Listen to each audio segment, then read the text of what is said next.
Bon alors, j'ai pas encore fini, mais je vous fais une vidéo quand même pour voir la suite. Et après, le reste, ça sera à la fin, quoi. Donc, là-bas, ça c'est les boulons de l'embrayage neuf, parce que ils sont aussi tout neufs. Là-bas, le volant moteur neuf, il y est à sa place, je viens de le serrer. On avait un petit imprévu. Comment J'avais un petit imprévu. Ce qui peut arriver, c'est que le joint speed du vilebrequin, il est mort.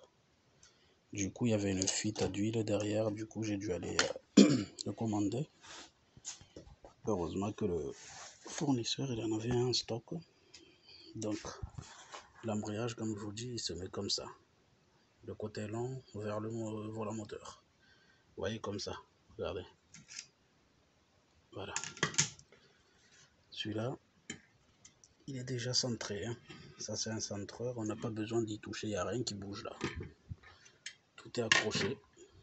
L'embrayage, genre le mécanisme et le disque, ils sont accrochés. Là-bas, le volant moteur, je vous explique après. Les joints spi des deux côtés. Voilà. Donc, on a la fourchette, le guide avec un peu de graisse, tout en place. Il faut l'accrocher comme ça. Il faut l'attacher pour pas que ça bouge à sa position le plus reculé, comme ça. Donc là, au moins, c'est sûr que quand ça va se mettre en place, ça ne bougera pas, il n'y aura pas de risque de quoi que ce soit.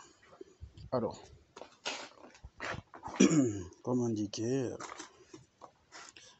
sur toute pièce neuve, il est où? Alors, comme sur toute pièce neuve, vous avez toujours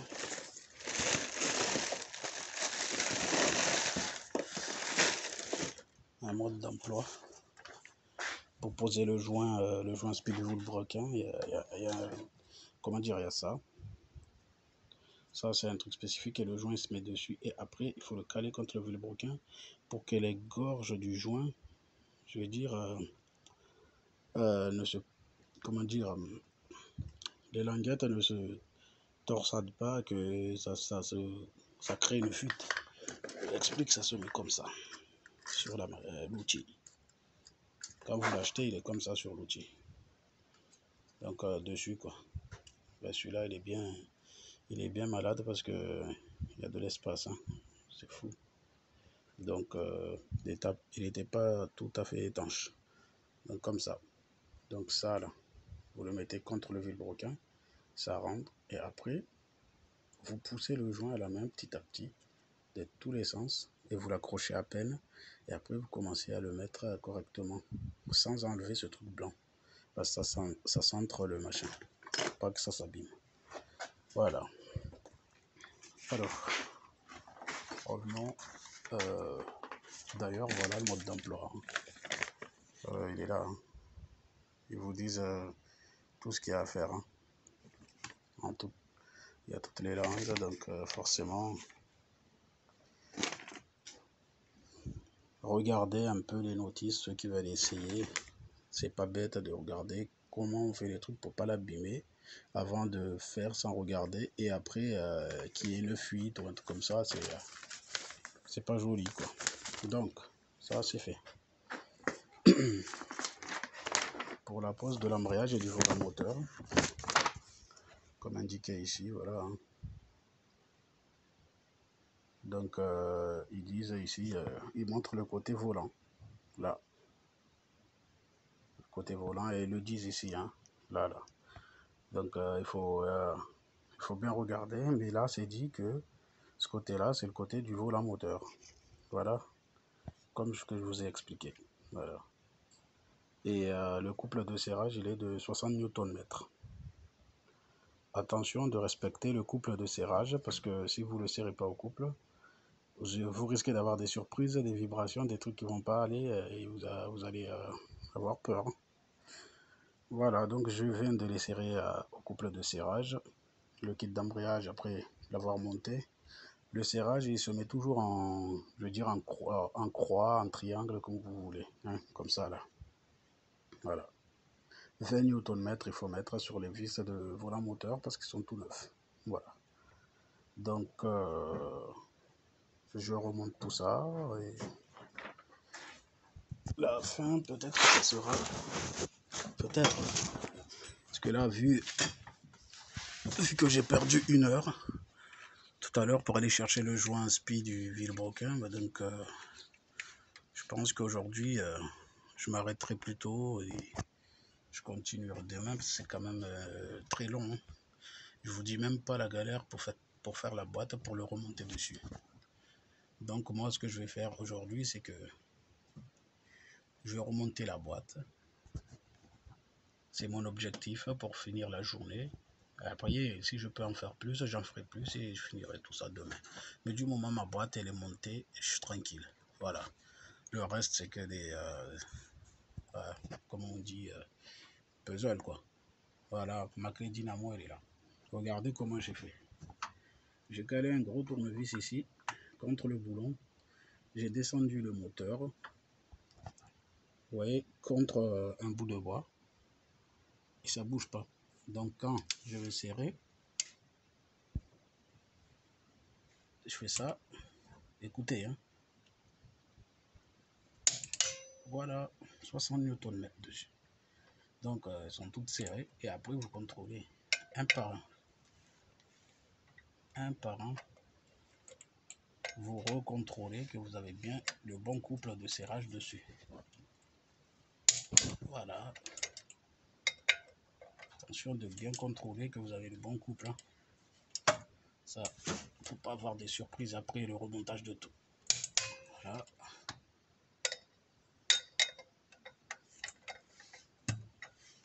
Voilà. Donc, ok. Ok. Donc il en reste 3. Allez, bon, pour l'aligner là-dedans, là-bas. Hop. Là. Ok. Il en reste 2.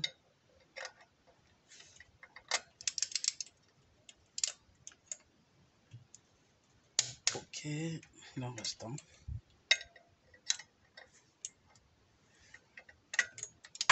Voilà. Attention de bien respecter. Hein. Et bien placer la clé pour pas, parce que moi j'ai serré avant de faire la vidéo. Hein. Du coup, bien placer la clé pour pas que ça déraille quoi.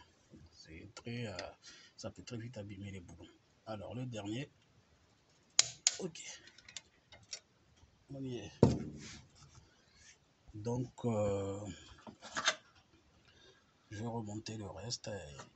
Sachez que le volant moteur, il y a un trou qui est excentré.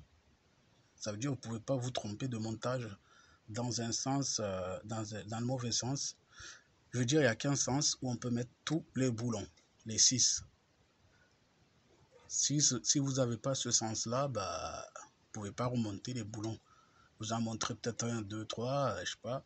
Mais tous les boulons ne pourront pas rentrer dans les trous là. Donc vous n'avez qu'une seule possibilité de montage. Ça, c'est un détrompeur. C'est pas mal. Voilà, bon, je remonte tout ça et je vais faire l'embrayage dessus. Et je mets en pause et je vous reprends. Allez, on y est. Donc là maintenant, vous voyez, il y a l'embrayage en place. Donc, serré avec les nouveaux boulons. Voilà, centré avec ce centreur, vous voyez. Il n'y a rien à faire. Hein. Du moment où vous avez tout bloqué avec ce centreur, il n'y a rien à faire. Il n'y a rien qui bouge. Donc là, pour le défaire, je desserre. Il suffit de desserrer. On desserre à fond. Ah, et ça, j'aime bien ce centreur parce que c'est toujours bien calé, c'est toujours bien centré automatiquement. Il n'y a pas de question qu'on se trompe. Alors, comme ça, hop là. Donc,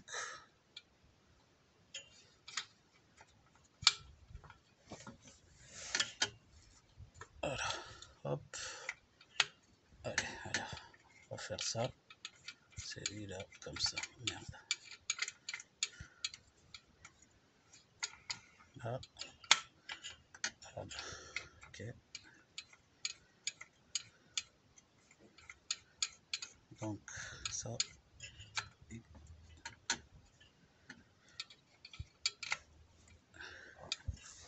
Ok.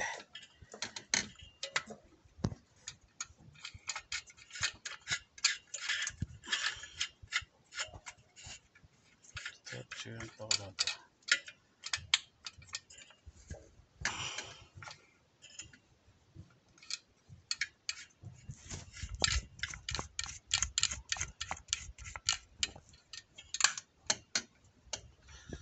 Alors, j'enlève ça et voilà. Donc, je vous montrerai. Voilà. Vous voyez, quand il centre comme ça, on arrive, on appuie, clac. Normalement, il est loin là-bas. Et après, en appuyant ici, on le desserre à fond. En appuyant ici, clac, il se débloque. Et on le sort.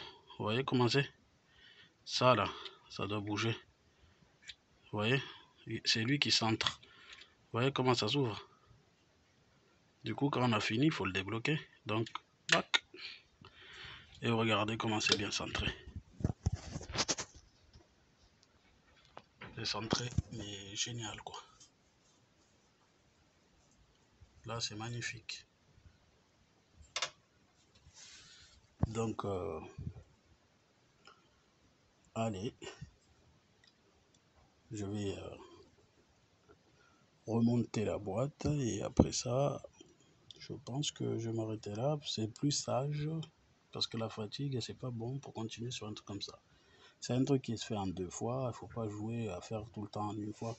Je le fais souvent dans la journée, mais après je suis HS. C'est pas ça qu'on cherche. C'est la performance de faire aujourd'hui et demain, pouvoir faire et après-demain. Parce qu'attaquer tout d'un coup comme ça, là, ça devient trop chaud. Avec le nombre de trucs qu'il y a à faire. Donc, il vaut mieux se préserver.